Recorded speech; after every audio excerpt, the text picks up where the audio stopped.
Hi, everybody. Welcome to another edition of Behind the Visual with Mark Hansen, where I am your host, Mark Hansen, and I am a lifestyle and advertising photographer. And this is the podcast where I talk to all those people behind all those videos and pictures and all those images you see out in the world today. And on this episode, I am going to talk to Andrew Manzella. Andrew is the creative director and co-owner of Paper Theater Studio. And Andrew and I talk about all kinds of cool things. We talk about what he did to win an Emmy, a shoot where he rebuilt to scale the interior of the Home Alone house for a shoot. It sounds like it was incredible. We also talk about him working at the Super Bowl and working at the World Cup and why he moved from Buffalo, New York, down to North Carolina with only $1,000 in his pocket and a car that ended up breaking down. We also talk about what we like better, going handheld or using sticks slash tripod, whichever you want to call that. We talk about which we like better and the pros and cons of both of those things. Just a whole lot of stuff. We also talk about advice for up and coming creatives. I think you guys will really get something out of that if you're just getting started on your journey. So check this one out. It's a fun one. And, be sure to like it, share it, subscribe, comment, and all that kind of stuff. And definitely let me know what you think. All right, so tell me, I know you didn't grow up in North Carolina, so you grew up north someplace. Where did you grow up? So I grew up outside of Buffalo in a very small town called Portland. It's about 45 minutes in between, about 45 minutes away from Buffalo, about 45 minutes away from Erie. And I grew up on a grape vineyard that my dad uh, runs. He still runs it to this day, even though he's downsized it quite a bit. But yeah, I was up there until about age 21, and then I moved down south to Charlotte. So So, all right, first of all, does your dad make wine or is he just like grapes? it's Welch's, Oh, Welch's grape juice jams. So it's sweeter grapes than wine grapes. It's the Concord grape, which is the small purple one, yeah, and the Niagara, which is like the kind of like the white version of a sweet grape. And so that it mostly goes to Welch's. Some of it goes to like some other companies, but Welch's was started up there. Um, I don't remember the denomination, but there was a church up there that didn't want to serve wine for the Eucharist, and so they started Welch's to make grape juice instead, and that's where it really? came. Yeah. Dude, I had no idea. Yep. Tammy asked for some Welch's last week. She Oh said, yeah. yeah, she wants some grape juice. And I think she wanted the frozen kind, but Harris Teeter around here doesn't carry it. Yeah. I mean, like the canister, like the Yeah, frozen that yeah. you get. I Yeah. still make that. I don't even I know. don't know. That reminds me of being a kid, though. Oh Which, yeah, me too. Yeah. yeah, Yeah. So that's we funny. got it sitting in the fridge right now. That's yeah. So they used for a very short time, they would do on the back of the labels, which I thought was a really cool campaign, but they would take quotes from actual farmers and put it on the back of the Welch's labels. Really? And my dad was upset one day because our neighbor, Mike Jordan, he showed up on the back of one of the bottles. My dad never got his quote He never published. got on there? No, Well, maybe now he could get on there. Oh, I guess they're not doing it anymore, are they? yeah, they're not doing it anymore. He's down to like 18 acres now. He had at one point, I think, 190. Oh, damn. It was a big operation, but the whole area up there, between in between the cities, in between Buffalo and Erie, it's Huh. all along Lake Erie, and it's a really silty soil. And so you drive, and it's just miles and miles and miles of grape vineyards. It's pretty cool. All of that area for grapes. Yep. And they have a big yield once a year, whereas California sometimes will have two crops per year because it's warmer. Yeah. This one they go dormant in the winter, and then they have a huge harvest in fall. So But everything is dormant in the winter up there. yeah, pretty much. Even the people. Yeah. Yeah. I went to school in the mountain, like to college in the mountains, and we used to say all the good-looking chicks disappeared in the winter, and you didn't see them, but they all popped back out again. It's like you never know where they went. Yeah. I love the area. It's just that, it was partly was the weather. Part of it was work. And like, what do I do now? I graduated with this degree. I stick around Buffalo and I went to school at Fredonia, SUNY Fredonia State University, New York.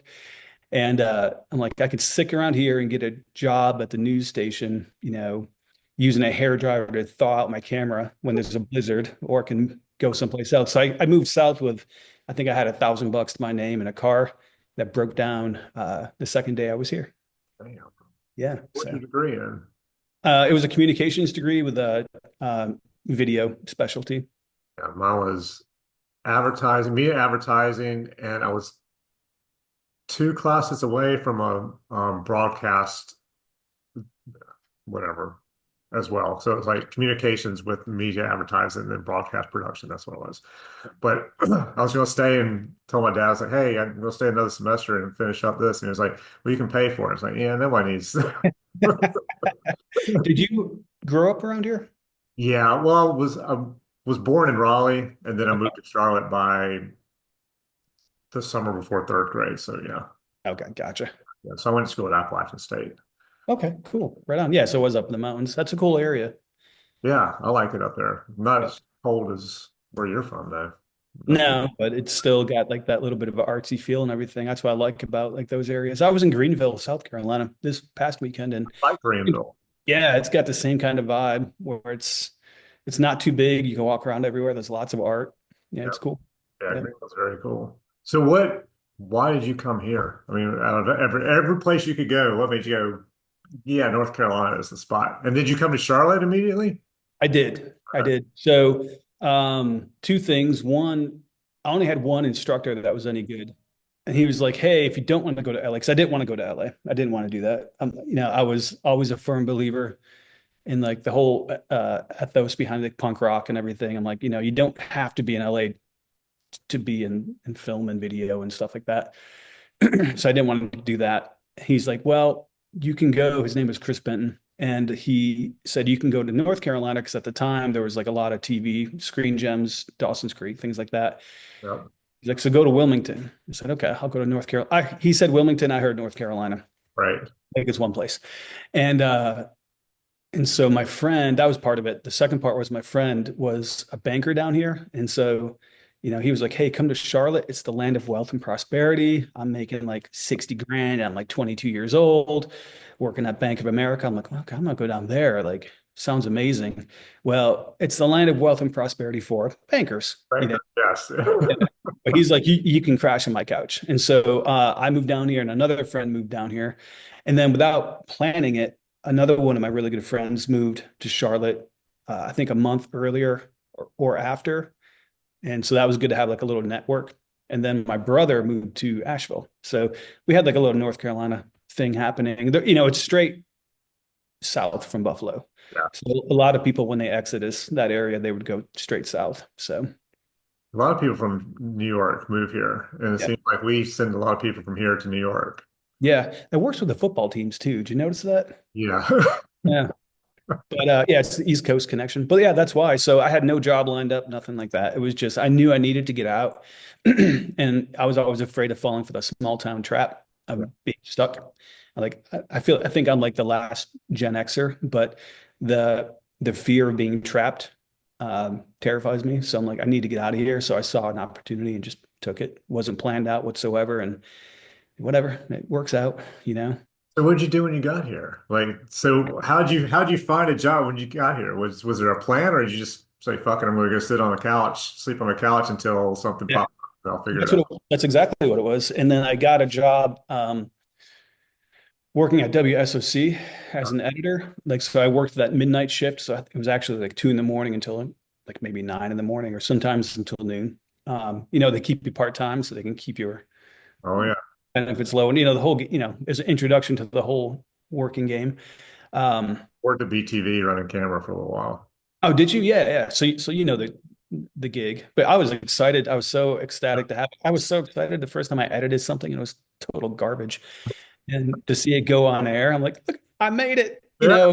It was cool. It was really cool. But I got that job because I knew how to use the old school editors, with the actual reels and everything. And so did that. I also worked part-time as like a security guard, just wherever I could, just to get extra hours. Because it was pretty thin, like the money didn't last most of the month. And that was when my student loans started kicking in too. And I'm like, man, this is a different game than I'm used to. Um, So I did that, and then I ended up sticking around. I would work a couple days a week where I would stay from after my shift. I would just stay and go work with the photographers. I would go shoot during the day, Oh, wow. and I would just do it because I wanted to learn. So I learned how to use live trucks and the cameras and all that stuff. And really, more than anything else, was how to work with people and how to like talk to people who you don't know, Yeah. and like walk up and start a conversation to get a story. Because that was not my jam at all. But I was there for like a year almost.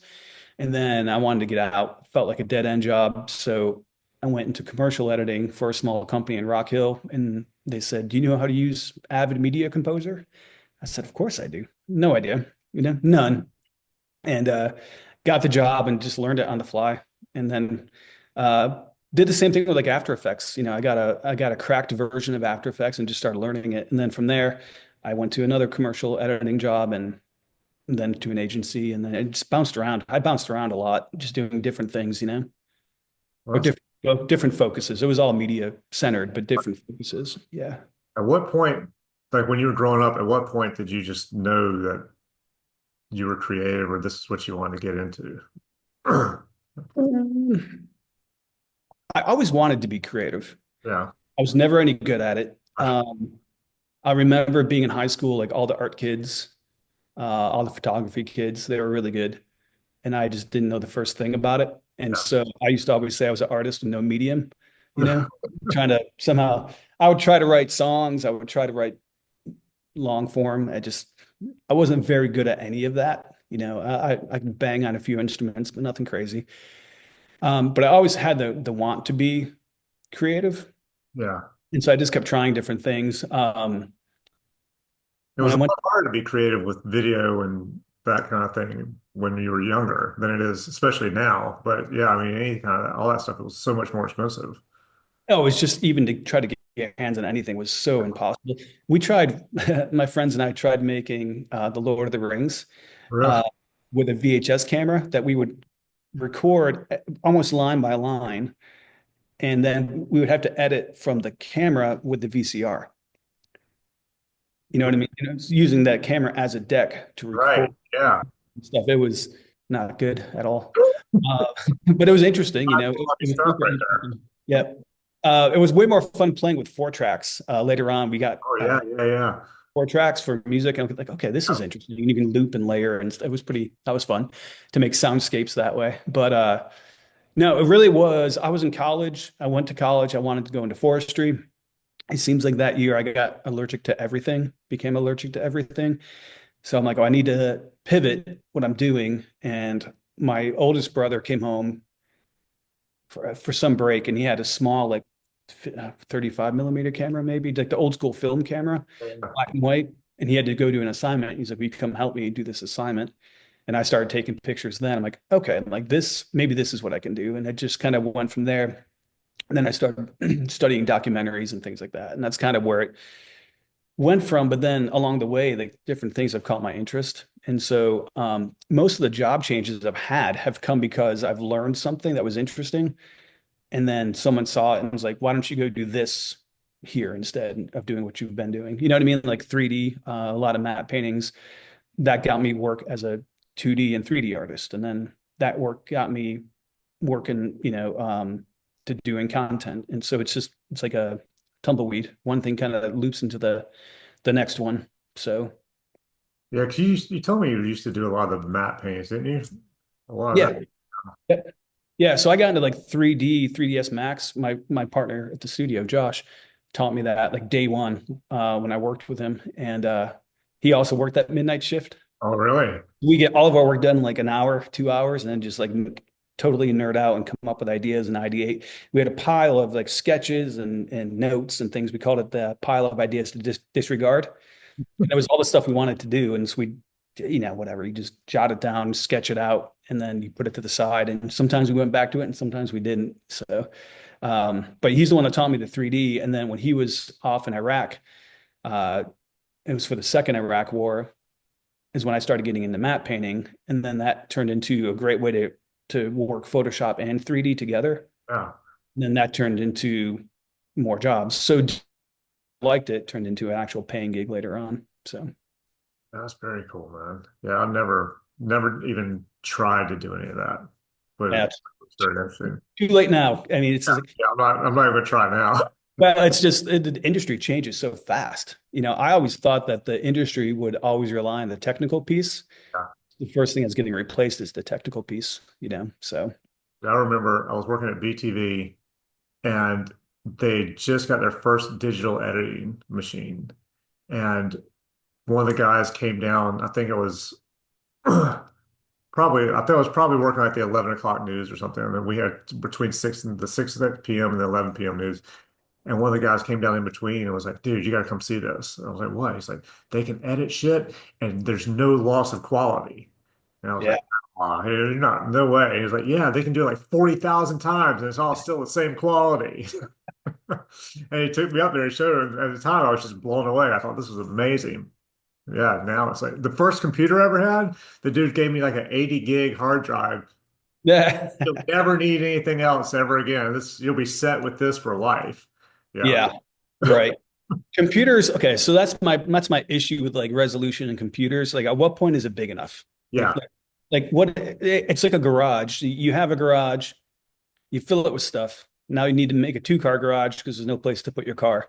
You Mhm. get a two-car garage, you fill it with stuff. Now you need a three-car. And it's like memory and computer and processing is all the same way. I'm like, at what point, and I don't know the answer, but at what point do our eyes not notice the difference anymore? Yeah. I mean, yeah, I'm wondering the same thing. I was like, how much resolution is to the point where you just don't care anymore? I mean, I get it where, so I can shoot this wide and I can come in like that, and it's all still looks wonderful and beautiful. But at the same time, I mean, if I'm not going to crop in that tight on something, Yeah. no, man, I just don't. Let me ask you a preference, if you don't mind. Yeah. Because I think that's something that's a byproduct of technology is that, well, we'll shoot it wide and crop in later. How do you feel about that? I I have the problem where I tend to crop in camera so much that I don't always leave enough room to come in later, or if they're like, this is how we want it, and I'll crop it as I see it. And then sometimes like, oh, I wish we had a little more room here or there. I've gotten better at that over the years where I'll leave a little more space, or at least I try to. But I don't know. I just, when I shoot, I prefer to see it the way I want to see it as opposed to coming in and cropping it. I had a client one time, they couldn't see the crop at all. I mean, they had me crop everything in camera to the point where I was like, you don't want me to leave you any room around it? Because I didn't like the way it was being cropped. So I wanted to leave it a little bit different, but they wanted it cropped like that. But yeah, I prefer to crop it while I'm shooting it as opposed to crop it later. Yeah, same. I mean, I don't like, I feel like cropping it afterwards, at least significantly, like especially when it comes to like we'll shoot it wide, but then we'll make it vertical. I think that's my biggest pet peeve Yeah. because the composition never quite looks good because you do the composition to what you're seeing in the camera and trying to recreate that composition, like nothing ever lines up either on the PowerPoints or it's heavy one side or heavy one another side, or you're cutting off a weird part of somebody's body. I The only just time I did it recently where I was shooting wider and but they were cropping square. mm, So we went ahead and pulled it up and we went ahead and cropped it in Capture One. So yeah. everything I shot showed up cropped already. Yeah. So and we ended up putting everything on sticks anyway. So it Yeah. didn't matter. So once I got it, I would look at the computer and adjust everything based on that instead of because when I looked through the viewfinder, I was seeing all this crap to the side. I was like, okay, I need to get rid of that, get rid of that. But then I would look at the computer and go, oh, okay, we're fine. Yeah. But if without doing that, I don't like doing it at all. Yeah, I think on site with Capture One does help for sure. I used to make those old mats and actually just cut cardboard just to see Yeah, yeah, yeah, yeah. that. Yeah, that used to kind of that's one of those things. It sounds easy, but I just hard to make it work sometimes. No, I would rather, like you said, if it's something where it's going to end up being vertical, I'd rather shoot it vertical instead of shooting it horizontal, and you come in and try and make it look. Yeah, But I guess it's preference. I have clients who want to shoot horizontal and then they'll make it vertical later, and it's a little more difficult for me because then my whole time I'm sitting there looking through the viewfinder trying to go, okay, this is the vertical, and I need to make sure I keep it in this area. But in case they need it, I need it outside to look good as well. And then sometimes it's difficult to make all of that work. yeah. Do you prefer to shoot on sticks or do you like to shoot handheld? I do not like shooting. I feel like the shoot we did when we were shooting and I had it and I was shooting it, I almost feel like I'm not doing anything.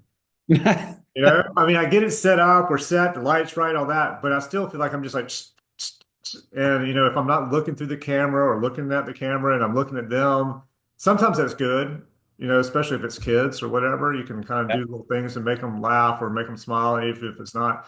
But I prefer to shoot off, you know. Yeah. So if we shoot on sticks, you're saying we should lower your rate? No. No. Oh, We should actually up it because I hate it so much. you that strongly? You really don't like it that much? I mean, I don't mind it. I mean, once I get it, it's one of those things. It's like I used to shoot weddings when I first started shooting. I started shooting weddings at 16 and did it for a long time. And I hated going to a wedding. Every single day before I got in the car to go, I was like, I don't want to do this. I don't want to go shoot this wedding. Once I got there, it's not so bad. It's the same kind of thing. I don't want to do it, but once it's on it and it's set up and we start shooting, then I'm like, okay. And actually, there's some stuff I was looking at the other day that I kind of wish I had because I have to do some retouching. And I was like, well, it sure would be easier if I just put it on that and then I could just retouch one and then just take that one and just slide it over onto all the other ones. Yeah.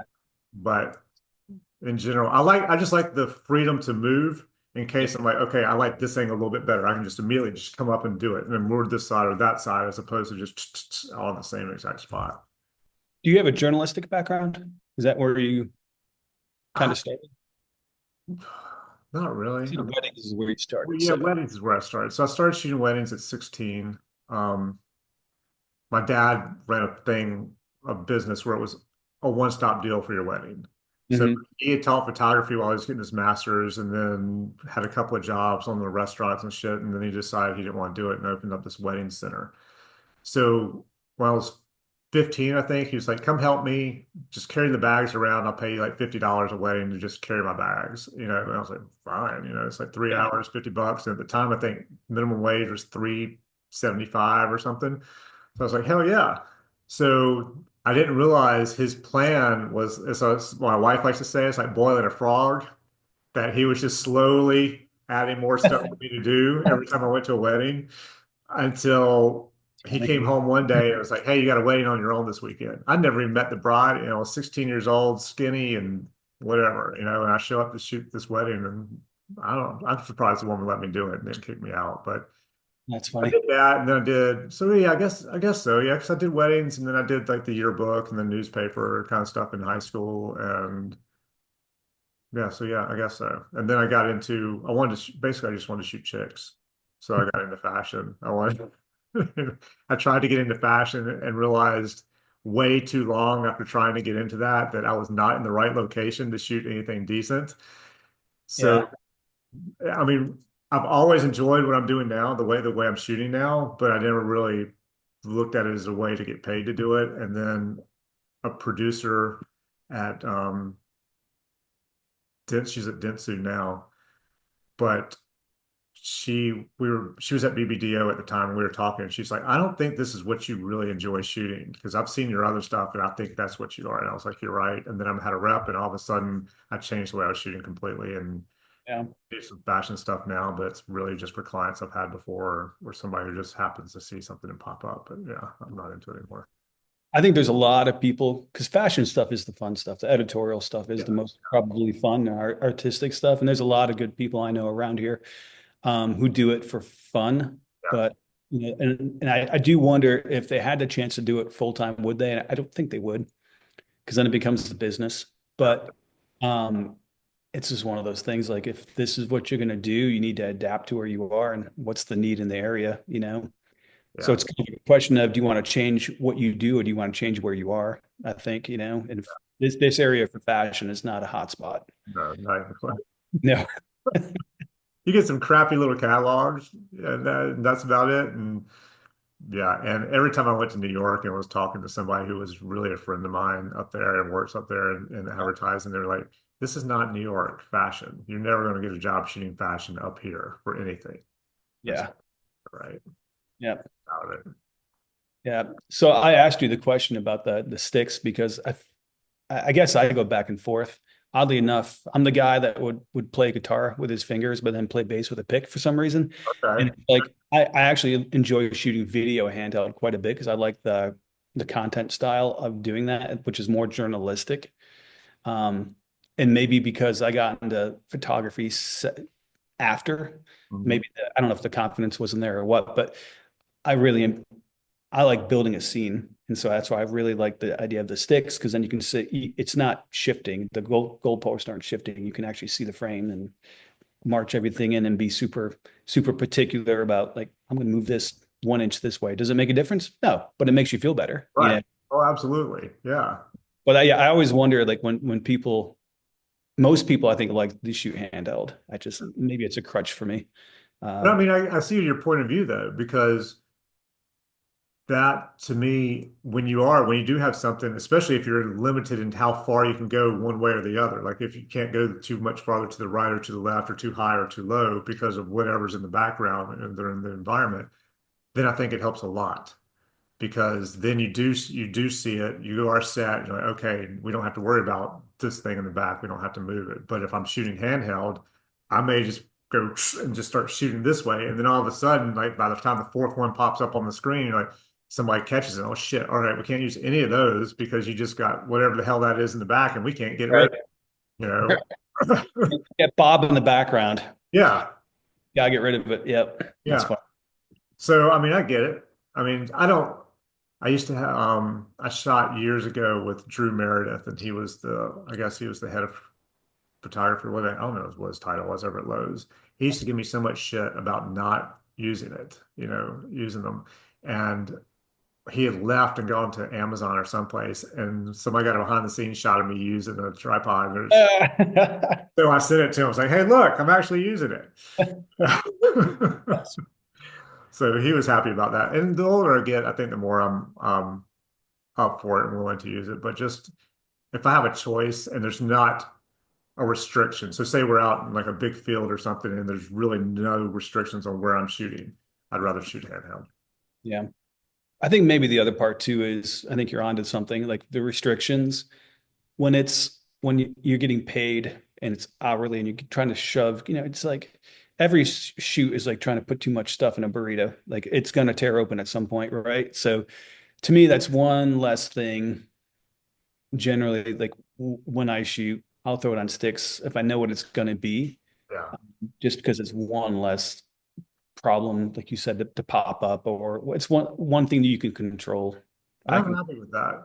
Yeah. yeah, I mean, if it's especially if it's something where the client knows what they want and this is it, I don't have a problem with it at all. My whole goal in life basically is to make sure that, well, maybe not life, but in business life, is to make sure that my client looks good to their client. yeah. So no matter what it is, to make sure to say, like, you look great to whoever your client is because I did what needed to be done and you know what they needed, so we did it. I mean, That's you should give a master class on that to kids coming out of school, because that is like one of the main lessons. That's dead on. Like well, I be mean, I'm cool, not help doing it. people. Yeah, I'm not. Not most of the time, what I'm shooting is not going to be something I'm entering into a photo contest and thinking this is going to be, the thing that breaks me wide open, and all of a sudden, I'm the next Patrick Demarchier or Peter Lindbergh or whoever. You know, I'm shooting it because I'm being paid to shoot it, and I want to look as good as possible for my client. And I'm not going to, if I have a better idea or I think it's a better idea, I'll tell you, but I'm going to shoot what you want first and then go, hey, can we try this? And I've done it before where the client's like, no, I don't want to do it. I'm like, it would look really cool. And they're like, no. And I'm like, all right, we don't do it. And there may be something that historically speaking that's gone through that company before where it's like it's just a big red flag, or there's something, there's a lot of nuances with companies that may, or even just the industry that they're representing. Like you never do this, you never show this, and it may be something like to us doesn't seem like a big deal, but for them it's like a major no-no. Working with like safety people is a big one of those. Like can't show that, can't show it like this, can't show his hand there, but it's 100% legitimate. Yeah, well, I And get it. I don't know those rules, so like if you tell me not to show the D ring on the back of a backpack, okay, cool. we'll do something different. We'll do it. Yeah. Yep. I was talking to somebody, a friend of mine who's a producer at a pharmaceutical agency, and they were talking about the lawyers and the stuff the lawyers put them through on shoots and videos. And they said there was one where you could literally see, I think it was a reflection of something or something in very tiny print. I can't remember exactly what it was, but you literally would have to zoom in past 100% to see what it said. But somehow the lawyers caught it, and it said something to the effect of, helps with cures or whatever it was. And the lawyers like, you got to get rid of that. That can't be in there. And they're like, we're ready to go with this thing, and Yeah. nobody's ever going to see it. And the lawyer's like, you got to take it out. And Yep. I'm in the same thing. I was like, well, then we take it out, Yeah. Yeah. I mean, Yes. that's the difference, right? Of commercial art versus art. Like someone else is in charge. Yeah. It's Mark's personal project. You can do whatever you want, but yeah, I Yeah. think it's a big difference that people don't recognize. Like it's fun to go out on the weekend with a camera and shoot your friends in the field. Cool, great. Yeah. But when it's commercial, it's you don't get the final say, you know? Most likely you are not that photographer or director who is at that point in their career where you Right. go, I'm not shooting it that way. Yeah, right. I need to shoot it. This is the way it's being shot because this is the way I want to shoot it. I mean, very, very few people are ever going to get to that point. Does that even exist anymore? I don't know. I know David LaChapelle did something for J.C. Penney years ago, and why they hired him, I do not know. But Yeah. he was on set, and somebody from J.C. Penney told him that it needed to be shot a certain way. And what I heard from someone who was on set was he cleared the set. He Wow. cleared everybody but his people. He's like, you hired me to shoot this. This is the way I'm shooting it. Wow. Yeah. But then again, I mean, LaChapelle was huge in the 90s to the point where I know an agency in Charlotte tried to get him, and his rep was like, he's 80,000 per image. And this was like early 2000s. So he's 80,000 per final image. And unless it's something that just has to be shot outside of studio at a certain location, you have to come to Hawaii and shoot in his studio. He's not Wow. going to wherever you are. Yeah. Oh, what a That gig. was just for him. I mean, that didn't include anything else. I mean, that's just for him to show up. So that's no assistance, nothing else. Just 80 grand per image just for him. Wow. Yeah. Wow. Right. Yeah. I want that gig. For real. Yeah. I want the gig for a year and then I can retire. I'm Oh, good. absolutely. Yeah. Yeah. Well, hell, I heard Stephen Klein was doing a shoot for Calvin Klein years ago, and this came from a good friend of mine. He said he walked into the studio where they were shooting because there was in one of these studios in New York where they have multiple shoots going on. Yeah. He had to go into a studio to get something out and saw a friend of his and was like, what are you guys doing? He's like, well, we're shooting for Calvin Klein. Stephen Klein's a photographer. He's like, oh, very cool. And he's like, where's Stephen Klein? He was like, he's right there. I said, sweet. So he got his stuff and left. The next day he went back and he said he's trying to get the same thing. He's looking around, he doesn't see Stephen Klein anywhere, but he sees his friend. He's like, well, where's Stephen today? He's like, oh, he's not here today. We're shooting everything. We're sending it to him for approval. Wow. Yeah, I'm like, okay, that's really what I want, right there, because I'm sure he's getting 250 a day at least, and Oh, this is wow. yeah, assistants are doing everything. Sitting in his pajamas on a couch, just Yeah, approving stuff. or hell, who knows? He's maybe at another job shooting, and his assistants there just bringing him over the phone or the That's laptop. right. Hey, here you go. Oh What do you my think? gosh. That's hilarious. Wow. Yeah, I can't even imagine. But so once you got here, you got a job. Yep. What was your first project that you thought this is very cool and I can see myself doing this Oof. career? Is there one? I don't know of anything that really jumps out at me from the beginning. Um, there was a lot of little steps when I was doing just simple edits and things like that. When I got to do a full package, when I got to shoot and do the package, then it was all mine. Like those are small wins. Yeah.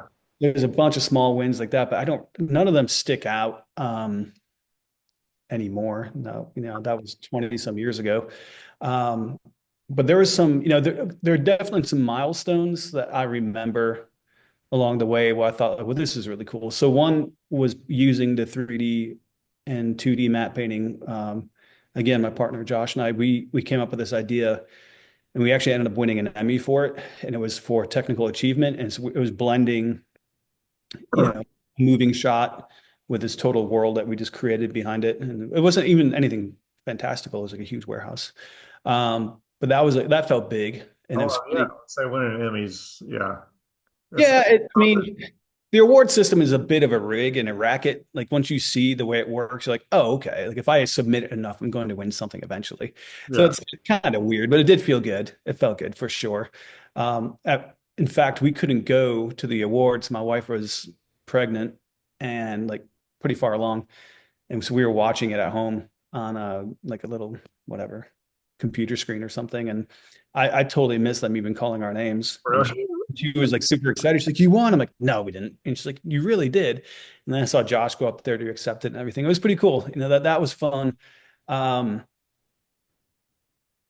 I don't know. There's been just a bunch. There's been a bunch of personal projects that I really like. There's been a bunch of like other projects where there's been people who have no business giving me the green light to do it, but they do. Like those are the ones that probably mean the most to me. The one we did one at Lowe's for the escape room.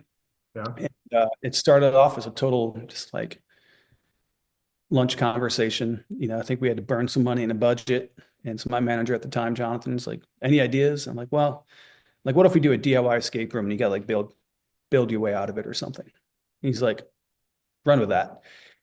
And then, we kind of just put the idea together and it's, how our ideas are like you scratch the surface and then it starts to pick up momentum and you start getting invested in it. And there's a couple of us that just kept banging this thing back and forth, but we had the support of everyone really, like our director, our VP were huge supporters. And what was really cool was like, they just totally backed off and like, let me see the updates. Let me see where you're going. If there was like a major thing, they'd be like, let's adjust it this way or something like that. But they were, you know, so willing to let us run with that thing. And it turned out to be really great. Got to work with some great influencers. Um, I mean, the thing has like 10 million views now. We're pretty close to it. So it's like it had a huge launch, I guess, the best way to say it. And it was during like the Black Friday week. And so it won the YouTube Leaderboard Award, which was like an award for an advertisement that people choose to watch. And it did that during November, which is like the biggest month for retailers.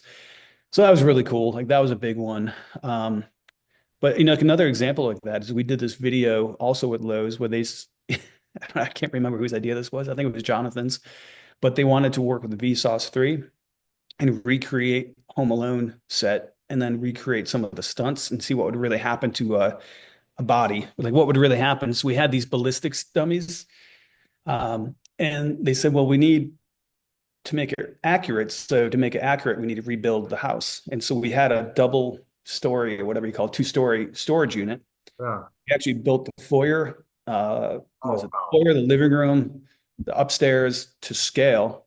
And so we found the blueprints online. And again, I used 3D to build it all out in 3ds Max. We knew exactly what the dimensions were, built everything so we could see how much material we needed. And so Chris Byron was the construction lead for that. And we just spent probably a month just rebuilding this thing.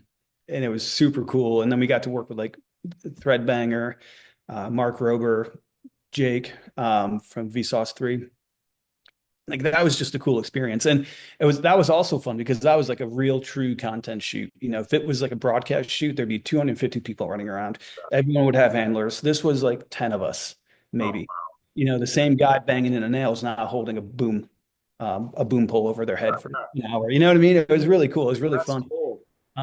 So that was one. I mean, there's just been some cool projects along the way that have, I got to shoot the Super Bowl in 2003. That was another one I forgot about. Like just cool experiences. So what was the Super Bowl shoot?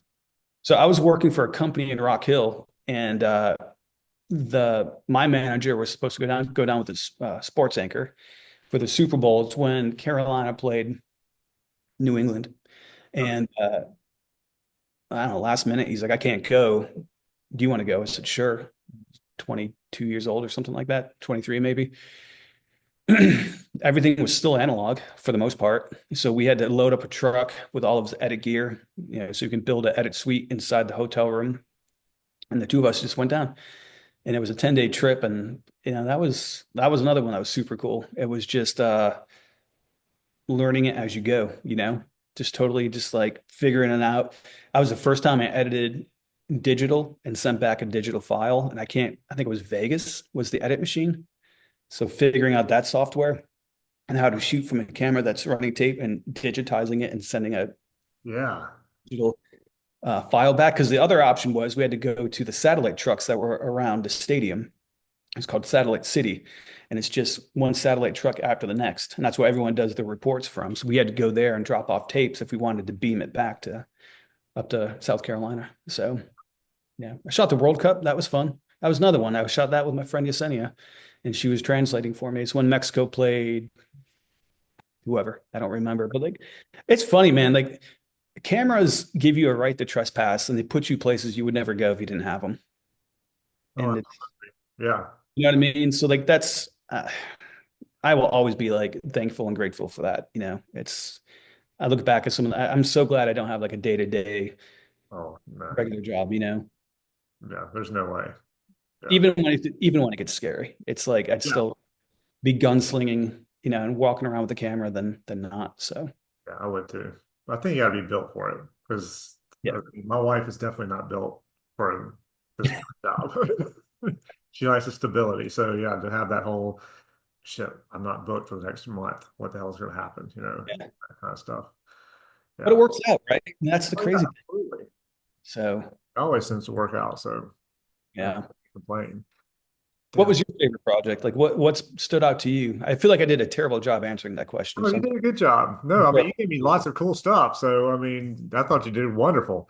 oh, good. Okay. Like, I had like two questions and maybe three. I don't even have to ask now because you hit them. My favorite, I don't really know.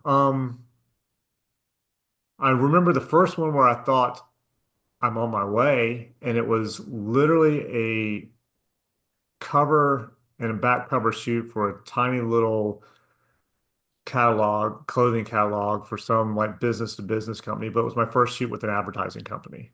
I think it was Doggett Advertising called me and was like, hey, and I think they paid me $1,300 or something, But for me, at the time, I'd been shooting magazine stuff and I'd been shooting model agency test shoots.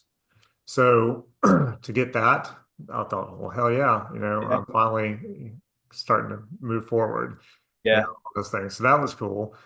I've been some cool places. I mean, I've been to Aruba, I've been to Cabo on shoots. Cabo is probably one of my favorites because early call times, but it was like, like a 5:30 a.m. call time, but then we would stop shooting at 9:30, 10, Mm. breakfast, naps, start shooting, call time again at 3:30, shoot till Yeah. 6:30. And then the next day it was just the morning, and then we had breakfast, and then we went into town and hung out and had lunch, and we're like the model, myself, my assistant, the creative director, and we all just kind of hung out for the day. So It's cool. I really enjoyed that, and I got to shoot pretty much whatever I wanted. They were Awesome. they were like, here's what we need, and then they just let me go. That's cool. So it was basically a model in a bikini, so whatever, so it was just you can shoot it. And they had some ideas like, hey, we want to put her in the water here, and the water's going to wash over her. You just shoot it however you think it looks going to look good. Yeah. That's nice having that trust. Oh It's yeah. yeah. I mean, I understand why people don't when you're paying a lot of money for something. Yeah. And people probably don't realize how much it does cost to do these productions sometimes. But boy, when you get that trust, that's really nice. Yeah. I'd worked with that creative director for a few years by that point. So she knew how I could shoot, and she just trusted me to do it. She was like, yeah, go for it and do it. So that was cool. Cool. That's probably one of my favorites, you know, I would Did say. you have any bombs? Like, do you have any where you were like, I don't ever want to do this again, or if I had to do it over again, I would do it different. Food. Mm, I don't ever want to shoot food again. I mm, don't like shooting food. Um, it was basically a different creative director I'd shot for, and she really liked what I shot, and then she left and went to a different agency. and they had some food stuff. And I tried to get her to go with like four other people to shoot food. And she was like, no, I want to work with you. I want you to shoot it. So I had to call a friend of mine who shoots food and was like, how the hell do I shoot this? And he told me how to light it. And I practiced a little bit. But I mean, it was for cheese pulls. It was like for the packaging of some kind of fried cheese sticks. And so they were going to pull the cheese stick apart and have the cheese kind of oozing out on top of some other cheese Yeah. sticks. Basically, they needed two shots, and it took all day long Mm. to get it. And we even used the same food stylist they had used 5 years earlier when they shot it. And then I think I had to shoot food two more times for the same person. And I'm like, I don't know. I never want to shoot food again. I just don't enjoy it. Yeah. I mean, if it's not it's a different discipline. I'm not good at it either. And I haven't had a whole lot of experience. And there's a lot that goes into it. Oh, that's not even true. Like I've watched a lot of it get done. Yeah. I haven't done it myself, and like learning all the tricks of like the to make the food glisten and all these things. And then, I know enough to never eat set food. Oh, yeah. That's about it. Yeah. It's Yeah. disgusting. For me, it's boring Mm, because the majority of what I do is hit the button. Okay, tweak that a little bit, hit it again. All right, tweak that a little bit. Okay, now what are we doing? hmm And same thing with product, because I don't do all this different like backlight this, shoot it from here, put a little snoot on, shoot here. I don't do all that. So basically, if I'm shooting it, it's it's basically lit fairly even. There's going to be some shadowing or whatever, but it's usually one to two lights if Yep. I'm doing it. And it's even product stuff. I did a bunch of jackets one time, and I felt bad because I knew I was making probably three times what the stylist was making.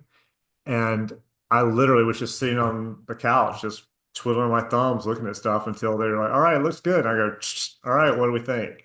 Yeah. And that just bores me. I'd rather be doing things. Yeah. Yeah. There are definite times, depending on what kind of projects they are, where I'm like, and again, same thing can be said for video a lot of times where some of the people who support it don't get enough credit with the wardrobe and a good AD, a good stylist, Absolutely. is totally a good Digitech is totally changing the game. You Yeah. know, it's not like the old school where it's just the film and you shoot the Polaroid first and then you shoot the film and you'll see it in a week or whatever. It takes a village for sure. Yeah. And then like I remember shooting the Polaroids. Half the time the Polaroid was the best shot. I shoot the Polaroid. That looks great. And then you get the film back and like we never matched the Polaroid. Not one Oh, shot that's was as good fun. as the Polaroid. That was harsh. Uh, That's funny. So right now, like, first of all, how did Paper Theater? First of all, where did the name Paper Theater come from, and how did you guys start Paper Theater?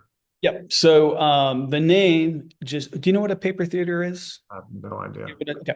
So it's pretentious. So bear with me a second. But we struggled with a name for a long time. And so um I think we were eating dinner one time. My wife and daughter, Amber and Olivia, were like at a Mexican restaurant, and I saw one on the TV. It was like a graphic representation. And so what it is, it's like a small theater made of cardboard, and then you have the people with the sticks on it. Okay, yeah, yeah, yeah. Where it came from, and I did a really cool illustration years and years and years ago. I loved um, of one of those, and that kind of just clicked. I'm like, oh, I really like that. So when I used to do illustrations, I used to like look into what things were and kind of get the background. And so what they were was back in the day, like before movies and all that stuff, theaters were like the big entertainment. Mhm. They were expensive, and you couldn't change it as a viewer. You just had to watch. You couldn't like make up your own thing. You couldn't write your own play. You couldn't make your own theater production. Nothing like that. And so somebody figured out, and it was a marketing thing, that if they make little toy theaters out of cardboard and paper, now kids are interested in the theater. And then they can also sell these, and then the kids can take the theaters back to their homes and make their own stories and bring their own stories to life. And that's the part I loved of the idea that you're taking it from. It's the same thing going back to what I said about LA. It's taking it away from like one group and just making it distributed to everybody who's interested to do it. It's removing a roadblock. So that's kind of where the name came from. We wanted to have this open where people could come in and rent it and make their own content and everything like that. It really fell into more of a production and like agency style place instead pretty quickly. But that's where the name came from.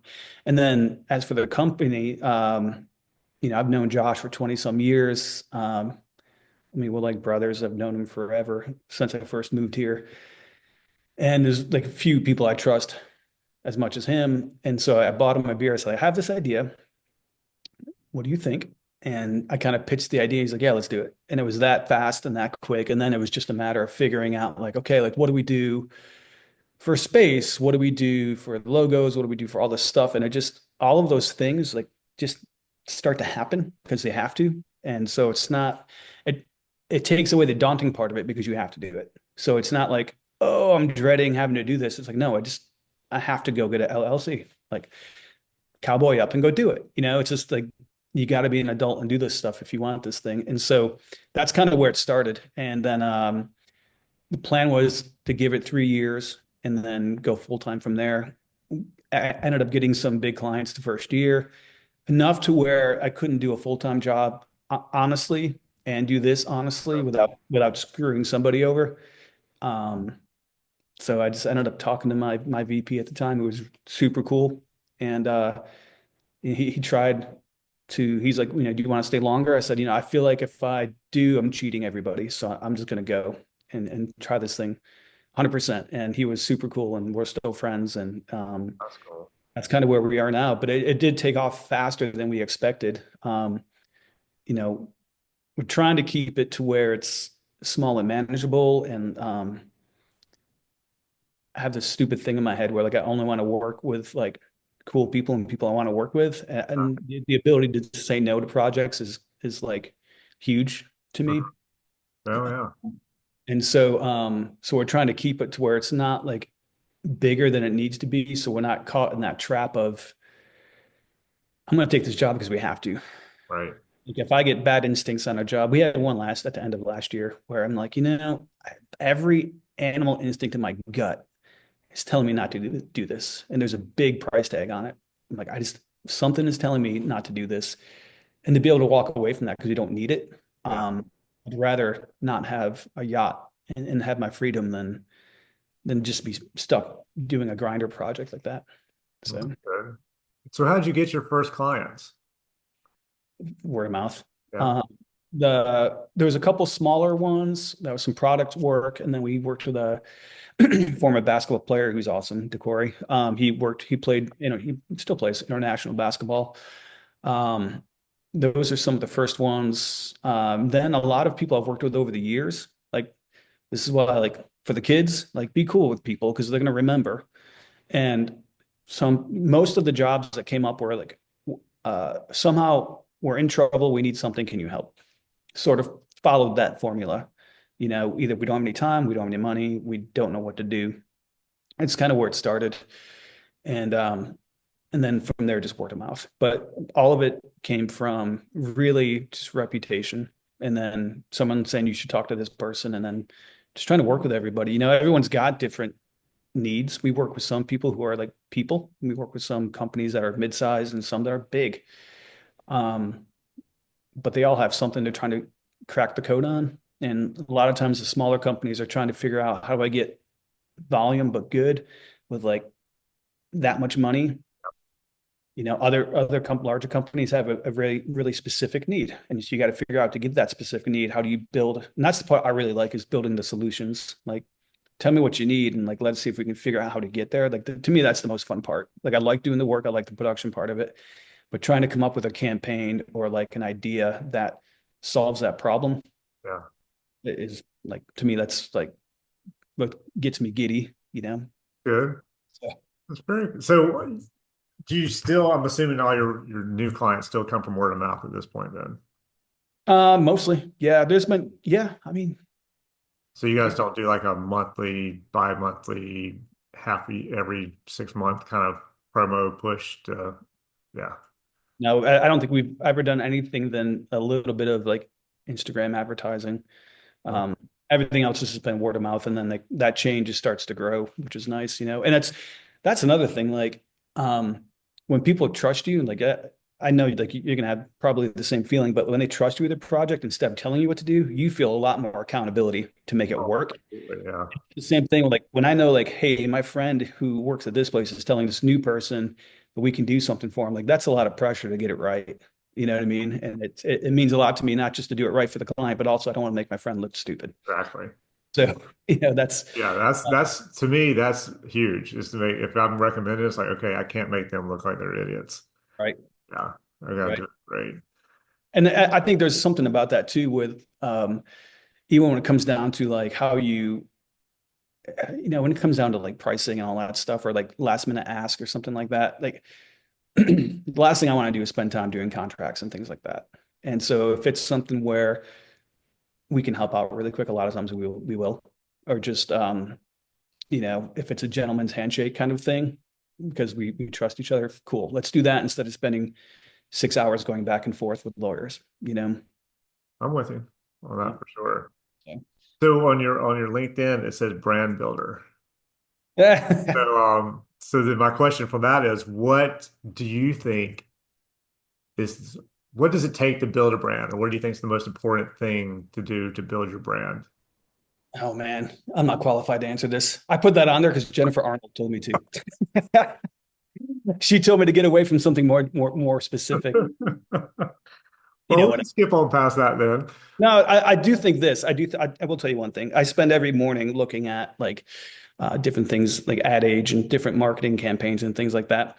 Honestly, I think the big thing right now, and maybe I'm wrong, but like brands got to act like people.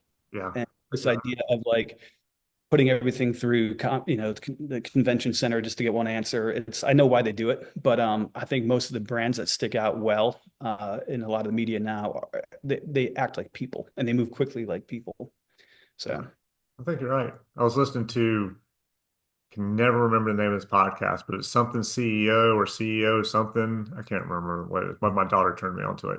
And there's some dude on there now. He's talking about how a lot of these guys like Bezos or whoever were all against, branding themselves and trying to work on the company. And he said now they're starting to, all these CEOs of these big companies are starting to brand themselves, and mhm. that's helping the company.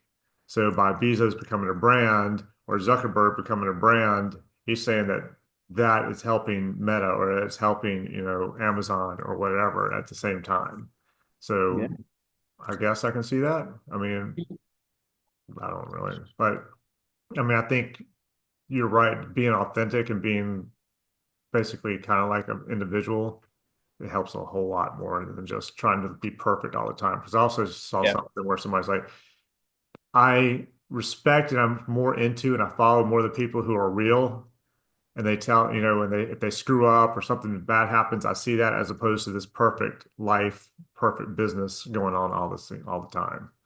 But that makes sense, right? Like that's the same thing. I've had a lot of really good leaders and mentors in my life, and I think that's something I've picked up from a lot of them is if you want to be believable, it's what you said, like show the bad parts too. Like no one's perfect, and when you do have either a person or a company trying to present that perfect thing, like okay, like, whatever, like there's a lot of editing going on. You know what I mean? Like I'd rather see you drop an F bomb in front of a kid and know that that's really you Yeah. versus that like really polished hello good evening sir kind of thing, like that, because you can't trust that as much. So It was I, I like, I guess with brands though, the thing is you got to be careful like connecting to a person because a lot of CMOs and CEOs move a lot now, just like quarterbacks in the NFL. yeah, It's so you can't put all of your reputation on one person. I think you can get a bump from that when they first get there. Just like again, like an NFL team would get a bump from a new quarterback or something like that. But I think the brand itself needs to stand on its own and not be reliant on the people that make it. I'm with you. Because I've seen it happen where one person from a company is the face of the company to whoever the clients are at the time. Yeah. And when that person leaves and goes somewhere else, they all go with that person. Yeah. They went, and none of them stay with the company because to them, that rep or whoever it was for the company was the company. Yeah. And so they trust, like my wife does it. There's a guy that she works with. He is a rep for, my wife does outpatient, runs an outpatient rehab for drug and alcohol abuse. This other guy, he's a rep for an inpatient place. So if they're too sick for her, she has to refer them someplace else. So he's been like two, three different places at this point, but he's always the contact with her. So wherever he goes, from that first place he was, she follows wherever he goes. That's where she recommends sending to people because she trusts him and she knows wherever he's going is going to be good. But because he was the face that first place, I don't even know what it was. I don't even know if, I mean, I'm sure she remembers what the company was, but Yeah. they don't get referred to. At least not, they're not the top referral anymore. Yeah. That makes sense. I mean, it makes sense. And it's comfort and trust and experience. I've seen it at agencies. I've seen, Totally. yeah, Oh yeah. The whole wings would just walk out, Oh yeah, whether it's a person or an account leaves. It just, yeah. yeah. That's the industry. That's the one. For whatever reason, I'm fine like shooting from the hip and rolling the dice doing this kind of work. But like when I worked at an ad agency, that was the one that felt like the most scary. Because I'm like, Yeah. at any point the client can leave. And when a client leaves, a lot of times people get fired. Oh yeah. Yeah. So Well, I mean, for me, it's if I'm working with an agency and I'm working with one person at that agency or a magazine or whatever it is, I know when they tell me, oh, I'm leaving, I'm retiring, I'm going to quit this job completely, I'm going to go do something totally else. I'm like, well, that's it for this company. Because I know whoever's coming in to take their job bring in somebody else is with bringing them. in whoever they brought in, and they're trying to get rid of everything having to do with the person who was there before them. So I'm like, all right. I mean, I even told Drew that when he left Lowe's. I was like, you're screwing me on this, right? That I'm That's going right. to work for Lowe's again. He's like, no, Not leaving, no, I told him, leaving me. yeah. Yeah. Oh man. That's true though. Yeah, that's true. Yeah. Yeah. I mean, it was years. I mean, I did one or two little small things, I guess, right after he left, but then all of a sudden it just like, and then it came back for a little bit, and it's been up and down since. But when he was there, I was shooting nonstop for them. Same thing on a magazine I was shooting for out of New York when the creative director left. All of a sudden, done. Didn't shoot another thing for that magazine. But Bummer. at least now I know when I hear it's coming, I'm like, I'm prepared for it. I'm like, okay, I know it's going to come. I'm totally prepared. I'm good for it. Yeah. It So, is. what would you say, advice wise, if somebody who wants to do what you're doing, what would be your biggest advice for them, your greatest piece of advice? I don't know. I barely know what I'm doing. I mean, Well, I'm you can't happier. find a job for somebody who doesn't know what they're doing. I'll have to say that. Oh, thanks. I don't know. Like, honestly, it's probably hard to say, and it's probably hard to say depending on what stage of the career people are in. Like when you're young, you have to work and you have to grind it out and you have to do some of this stuff. I think that right there is good advice because I think so many kids come out, at least now, are starting out. They think they're going to start out making 150, 200,000 a year, and they're going to start doing the big jobs as soon as they, get out into the workforce. And they don't understand that a lot of times, 99% of the time, you're going to do jobs that you don't want to do, but you've got to do to build up your reputation or, just make the money sometimes. And the experience. You don't know Oh, shit when you go. absolutely. Like, Yes. I know you go to school to learn, but not really. No. Everything, I was so upset when I had student loans because I'm like, well, I did all this and now I'm paying this money. And everything I learned that set me apart, I learned on my own at night. Maybe that's the advice.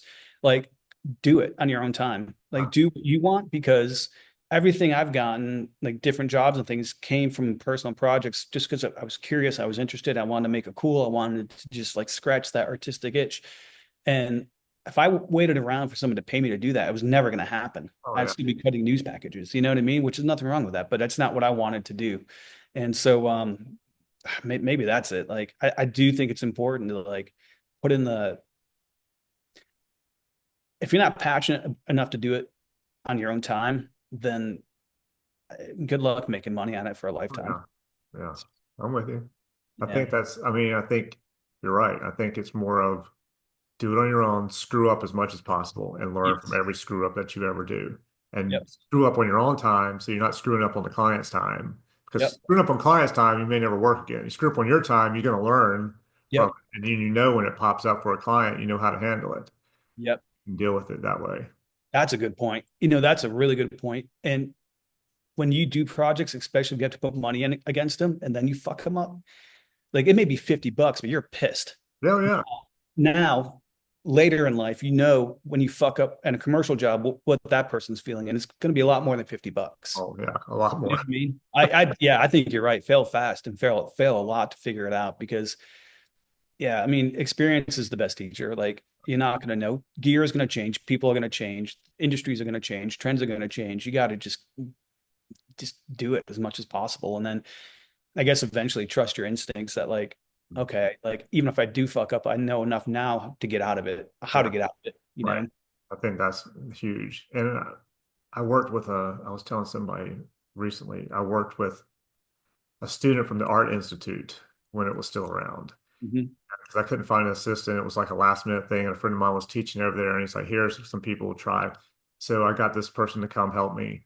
And we were on set, and I'm like, hey, can you raise that C stand, raise the light on that C stand about a foot? They walked over to the C stand and just stood there and looked at it. And they're, how do you raise it? I'm like, my daughters could raise it. And they, I mean, they haven't spent $100,000 on school to figure out how to raise a C stand. But yes, they hadn't learned how to even do anything as simple as that. Yeah. I mean, you got to learn how to use the muscles and sweat first before you can execute against your own idea.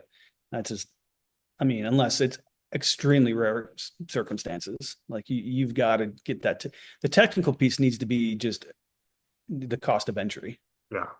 you Yeah. know? I think you need to know how to do all of it. Yeah. I think Yeah. you need to definitely need to learn, like, if you're how to shoot manual in case something happens. And you like, because most of the time, P for professional is not going to get it. So funny. All right, so last question for you. We've been on here a little over an hour. What would you say is the strangest or the coolest or the most interesting thing that's happened to you since you've gotten into this whole business? Um, you mean the studio, or just a wider business? Since you moved down here and started editing in Rock Hill. Um, Take chances. Like I'm amazed at how many times I should have fallen on my face and the world takes care of you. Yeah. I just, I don't know. For me, it's just like having that faith in like the world, like things are going to work out. You just got to be open to it. And so that's not one specific moment that like you're asking me, I think for one moment, but like, I think that realization that it works out. So to do what you want, like do what you think is good, do what you think is right. And sometimes you got to do what you have to get to those moments. But like, I guess I've never, I've always figured I'd be homeless living in a box at this point, and it hasn't happened yet. So I think for me, the big realization is like the world kind of takes care of you if you're cool, and people will take care of. That's another one. People take care of you and want you to succeed. I know sometimes it doesn't seem that way, but like I've had so many people reach out and help at key moments, in critical moments when I'm not sleeping, I'm stressed about something, or something's going to fail, or something's not going to work, and it's all going to hell or whatever. Like it, it's really interesting. Like if you're open to it, and if you're not like a dick, Yeah. like people are willing to help. And like I said, the world seems to help sometimes. So I think that's great. I think that's a great answer. And I think you're right. I think the days of being a dick on yeah, set are gone. I don't yeah. think you can get by with that anymore like they used to.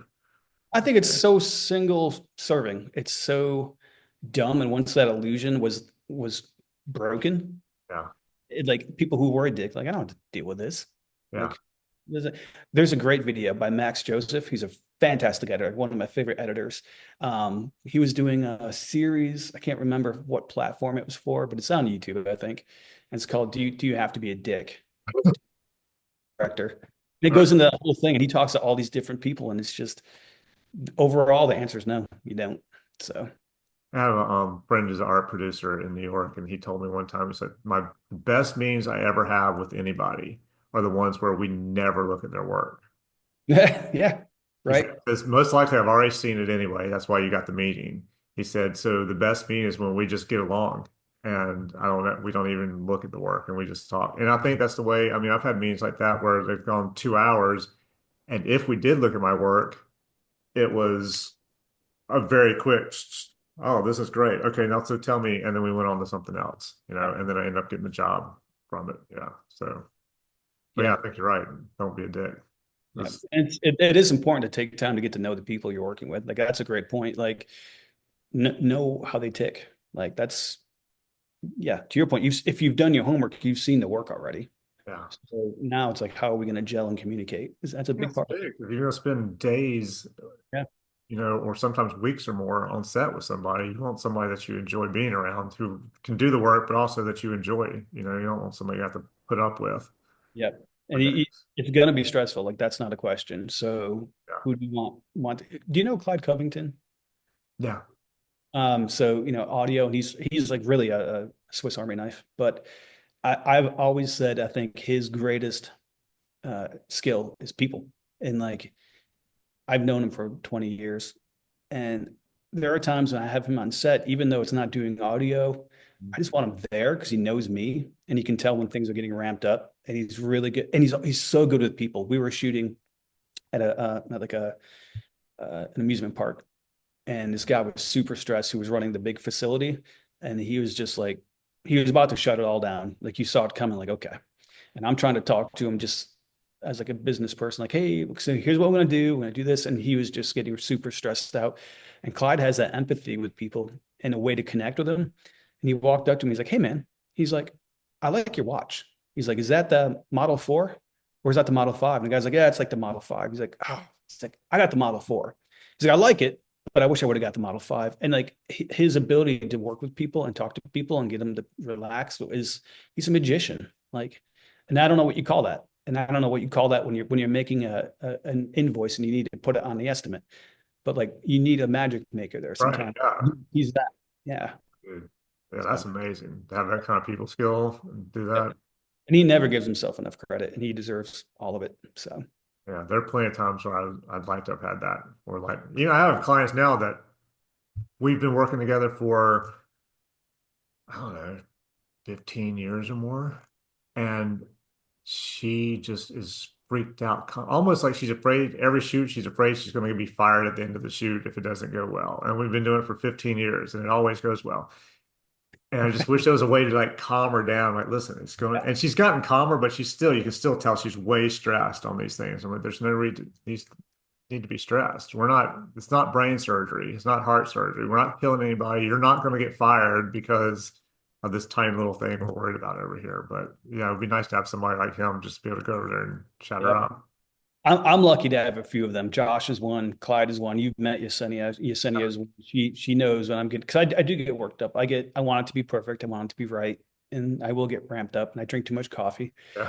And so she knows how to just walk up and kind of like I'm like, okay, Yeah. here, I'll walk away for a second. So Yeah. It's good to have those people. Yeah. I have a couple assistants who are like that. Or a makeup artist friend of mine who's like that. They'll like, if they see, it takes a lot for me to get really stressed or upset, but they can if they see it coming, they're like, hey, and then they usually calm me right back down. I'm good to go. But it doesn't happen very often, but when it does happen, it's nice to have somebody there to just see it.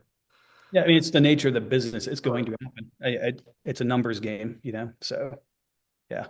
Well, dude, thank you, man. This is cool. Yeah, man. Thank you so much. I really appreciate it.